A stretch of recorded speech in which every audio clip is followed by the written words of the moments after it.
लाल किताब एक्चुअली में क्या है? लाल किताब एक it's a part of an astrology, मतलब वो वैदिक एस्ट्रोलॉजी से थोड़ा सा हटके है। इसको पंडित रूपचंद जोशी जी ने लिखा था। उनकी 5 किताबें हैं, जिसमें से 4 किताबें जो हैं सारी उर्दू में लिखी गई थी। क्योंकि उस वक्त जब ये पार्टीशन और पार्टीशन से बाद में जो कुछ साल रहे हमारे पंजाब के, उसमें मैंने देखा है कि मेरे दादा और परदादा भी उर्दू में चिट्ठियां लिखते थे, क्योंकि उनकी फर्स्ट लैंग्वेज उर्दू होती थी। तो बोली पंजाबी जाती थी और लिखा उर्दू में जाता था। तो जो 4 बुक्स उन्होंने लिखी वो ओरिजिनली उन्होंने उर्दू में लिखी, जिसमें उन्होंने सारे सब्जेक्ट्स को, यानी कि फरमान, लकीरें, मस्तिष्क की जो ब्रेन के जो खाने हैं, उन सबको उन्होंने अलग अलग बुक्स में बांट दिया। तो जब थोड़ा समय बीत गया और 1952 के करीब जब लोगों ने इस विद्या को जानना शुरू किया, तो जितने उनके जो फर्स्ट हैंड स्टूडेंट्स रहे हैं रूपचंद जी के, उन्होंने उनसे निवेदन किया कि भाई अब आगे आने वाली जनरेशन जो है उनको उर्दू नहीं आएगी, Hindi became a first language. तो इसके लिए उन्होंने 2 किताब और एक ही जर्नल जिसमें 2 पार्ट्स हैं, 1952 पार्ट 1, 1952 पार्ट 2, उन्होंने उसको पब्लिश किया। अब ये पब्लिश जो हुआ, ये माधव गोस्वामी द्वारा इसको ट्रांसलेशन करके पब्लिश किया गया। यहाँ पे चेंज कहाँ आता है कि भाई जब हम कोई ओरिजिनल टेक्स्ट को ट्रांसलेट करते हैं, और वो भी various parts of original text जब ट्रांसलेट होती है, तो उसमें बारीकी कहीं ना कहीं कुछ पॉइंट्स जो हैं लूज हो जाते हैं। क्यों? क्योंकि जो आप ये देखोगे कि जितने लाल किताब के पुराने प्रैक्टिशनर्स हैं, जो बहुत सालों से उस समय से प्रैक्टिस करते आए हैं, उनका तरीका और आज के मॉडर्न एस्ट्रोलॉजर्स का तरीका बहुत अलग है। क्योंकि आज के मॉडर्न एस्ट्रोलॉजर्स जो हैं वो वैदिक में सारी खिचड़ी पका के आपको दिखा देते हैं कि भाई ये लाल किताब है।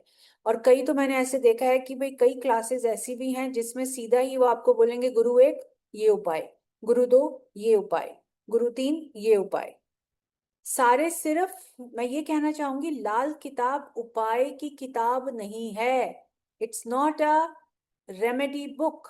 ये काला जादू नहीं है, ये कोई तंत्र नहीं है। ये जो भ्रांतियां हमारे अंदर फैली हुई हैं, या हमारे पास में काफी लोग बोलते हैं कि घर पे भी लाल किताब रखोगे तो आपका बुरा ही होगा, ये सब सारी मिथ है।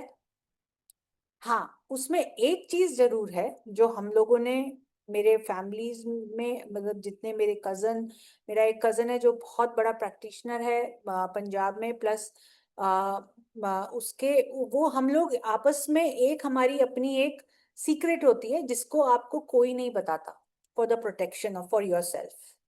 वो प्रोटेक्शन जब भी मैं किसी स्टूडेंट को लेती हूँ लाल किताब में, सबसे पहले उसको प्रोटेक्शन बताई जाती है कि भाई आप वो प्रोटेक्शन, और वो प्रोटेक्शन करने का रीजन क्या है। ऐसा नहीं है कि ये तंत्र है या काली किताब है या कोई काला जादू है, ऐसा कुछ नहीं है। वो प्रोटेक्शन इसलिए की जाती है कि जब हम किसी दूसरे के ग्रह को हिला रहे हैं, जब हम किसी दूसरे के ग्रह को टच कर रहे हैं, तो जो हमारा अच्छा बैठा हुआ ग्रह है, किस्मत का ग्रह है, वो जो है उसमें कोई प्रॉब्लम ना आए। क्यों? क्योंकि हम सबके पास कोई ना कोई एक किस्मत का ग्रह है। हमारे सबके ऊपर कोई ना कोई ऋण है। हमारे सबके ऊपर कोई ना कोई ग्रह का ऐसा है कि जो ग्रह हमारे साथ सारी जिंदगी, हमारा रास्ता हमारे साथ चलता है। तो सिर्फ इन 3 चीजों को प्रोटेक्ट करने के लिए हम वो प्रोटेक्शन बताते हैं। और वो सिर्फ जब कोई भी स्टूडेंट मेरी क्लास में लाल किताब के लिए आता है, सबसे पहले उसको वो प्रोटेक्शन दी जाती है।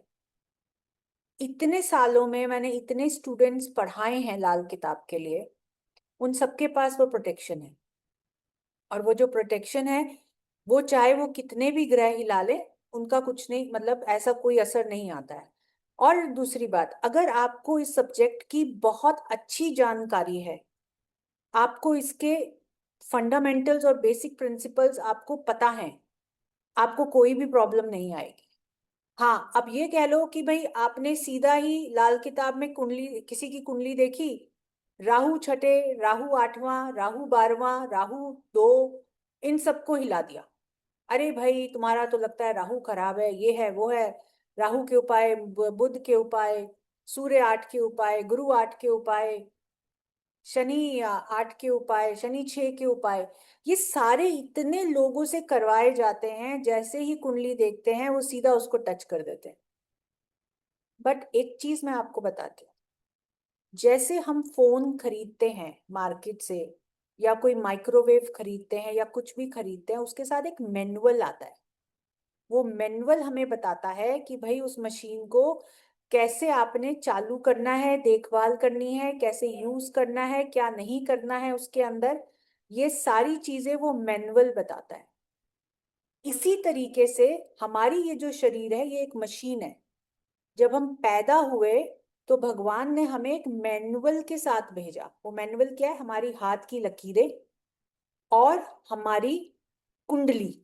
भाई तुम किस समय, जिस समय ये मशीन स्टार्ट हुई, जिस समय उस बच्चे ने पहली सांस ली, उस समय से उसका मैनुअल एक्टिवेट हो गया। अब उस मैनुअल में भगवान ने हमें डूज एंड डोंट्स बताए हैं।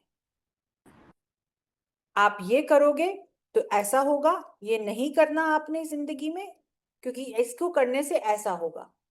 लेकिन हम क्या करते हैं कि हम दूसरों को देखा देखी, जो दूसरा कर रहा है उसको अगर फायदा हो रहा है तो हम भी वही करते हैं, या ज्यादा से ज्यादा हम शॉर्टकट्स लेने की कोशिश करते हैं।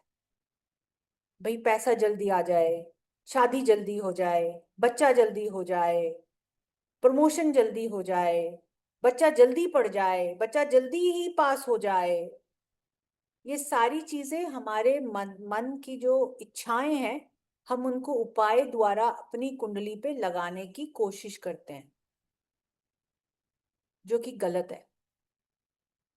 हमारी कुंडली में हमें मैनुअल के साथ जब हम आते हैं तो हमारे पास डूज एंड डोंट्स होते हैं।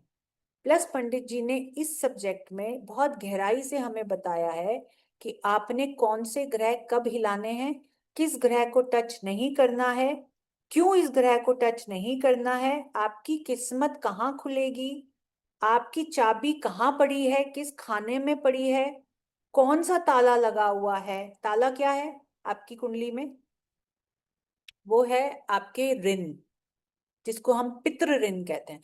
आजकल तो बहुत ज्यादा रील्स बनती हैं, आपको ये है, ये है, वो है, ये है, तो आपका ऋण है, आप ये ऐसे उतारें। अरे भाई, ऋण है, लेकिन किसका ऋण है? माता का, पिता का, भाई का, बहन का, पूरे परिवार का, बेटी का, बेटे का, अपने अपने खुद के कर्मों का ऋण है। किसका ऋण है ये तो बताओ। उतारें, उतार तो देंगे। और ये उतारना क्यों है, और कैसे उतारना है, सही तरीका क्या है इसका? और एक चीज कि भाई ज्यादा करके जो लाल किताब वाले हैं, जितने प्रैक्टिशनर्स हैं, जो सिर्फ आप किसी के पास जाओ लाल किताब की कुंडली बनवाने, हाँ जी लाल किताब की कुंडली बनेगी, वो आपको पूरी एक थद्दी बुक की चिपका देते हैं। उसमें उपाय ही उपाय लिखे हुए हैं। इंसान पढ़ के कहता है अरे भाई संडे मुझे इतने 5 उपाय करने हैं, मंडे भी ये करना है, ट्यूसडे भी ये करना है, पूरा हफ्ते उपाय ही करते रहो, काम तो आप करो नहीं पाओगे। और एक ही साथ सारी दवाइयां खा ली तो पेट ही खराब होएगा ना, साफ तो होने वाला नहीं है, बल्कि और बीमारियां साथ ले लोगे। अच्छे भले 2 रोटी खा रहे थे, वो भी गए हाथ से।